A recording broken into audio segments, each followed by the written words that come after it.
ایک مرتبہ کی بات ہے کہ ہندوستان کا بڑا طبیب خلیفہ منصور کے پاس آیا اور اپنا علم، فہم، حکمت بیان کرنے لگا اور علم طب کے بارے میں پورے دربار کو باتیں بتا رہا تھا اور یہ کہہ رہا تھا، کیا تم مسلمانوں میں مجھ سے بڑا عالم ہے؟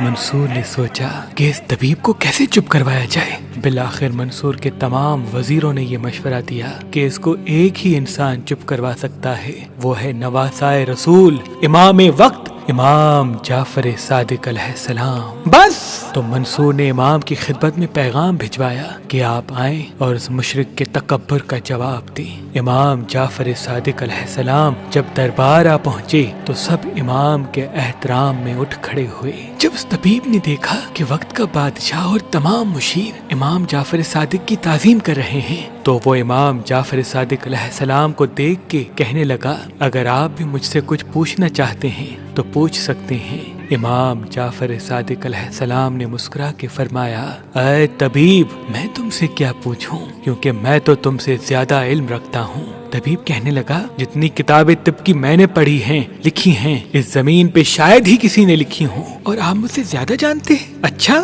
تو بتائیں، آپ کے نزدیک طب کیا ہے؟ کسی انسان کا علاج کیسے کیا جائے؟ امام جعفر صادق علیہ السلام نے فرمایا، اے طبیب، جب کسی بیماری کا غلبہ ہو تو اس کا علاج ضد سے کرنا چاہیے، یعنی خشک کا تر سے، گرم کا سرد سے، سرد کا گرم سے، اور ہر حالت میں اللہ پر یقین رکھنا چاہیے۔ یاد رکھ کہ معدہ تمام امراض کا گھر ہے اور پرہیز تمام دوائیوں کی دوا۔ انسان جس چیز کی عادت اختیار کر لیتا ہے تو اس کے مزاج کے موافق اس کی صحت کا باعث بن جاتی ہے۔ تو وہ طبیب پوچھنے لگا، بلا شبہ یہ سچ ہے، یہ باتیں آپ نے کہاں سیکھی؟ امام جعفر صادق علیہ السلام نے فرمایا کہ میں نے اپنے بابا سے، انہوں نے اپنے بابا سے، انہوں نے اپنے بابا سے، انہوں نے اللہ کے رسول سے، اور انہوں نے اللہ سے سیکھی۔ وہ طبیب کہنے لگا، بلا شبہ یہی اصل طب ہے۔ امام جعفر صادق علیہ السلام نے جب اس کا تکبر دیکھا تو فرمانے لگے، اے طبیب، کیا میں تم سے کچھ سوال کروں؟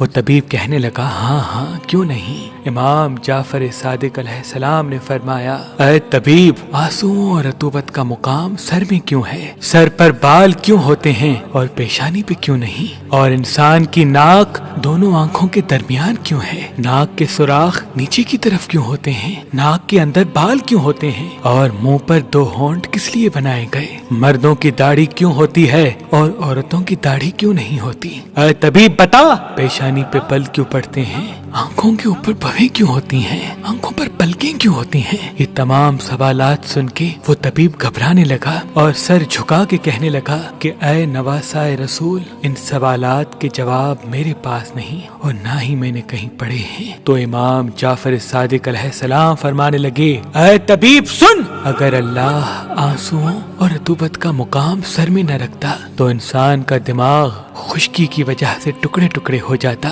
اور اللہ نے سر پر بال اس لیے رکھے تاکہ اس کی وجہ سے تیل انسان کے دماغ تک پہنچتا رہے اور بہت سے فاسد مادے دماغ سے باہر نکلتے رہیں تاکہ دماغ شدید گرمی یا شدید سردی سے محفوظ رہے۔ اور پیشانی پہ بال اس لیے نہیں ہوتے کیونکہ اس جگہ سے آنکھوں تک نور پہنچتا ہے اور اللہ نے اس جگہ کو سجدے کے لیے منتخب کیا، اور پیشانی پہ بل اس لیے آتے ہیں تاکہ سر کا پسینہ آنکھوں تک نہ پہنچے یا پسینہ شکنوں میں ٹھہر جائے اور انسان اس کو آسانی سے پہنچ لے۔ آنکھوں پر بھویں اس لیے ہیں تاکہ تیز روشنی آنکھوں کو تکلیف نہ دے، اور آنکھوں پر پلکیں اس لیے ہیں تاکہ انسان تیز ہوا اور مٹی سے آسانی سے اپنی آنکھوں کی حفاظت کر سکے۔ اور اللہ نے ناک کو آنکھوں کے بیچ میں اس لیے رکھا تاکہ متناسب لگے، اور ناک کے سوراخ نیچے کی طرف اس لیے رکھے تاکہ دماغی رطوبت ناک کے وسیلے سے آسانی سے خارج ہو سکے، اور کھانے کے وقت جو غذا انسان کھانا چاہے جب وہ منہ کے قریب آئے تو ناک اسے آرام سے سونگھ سکے کہ یہ غذا کھانے کے قابل ہے یا نہیں۔ اور ناک کے سوراخ کے اندر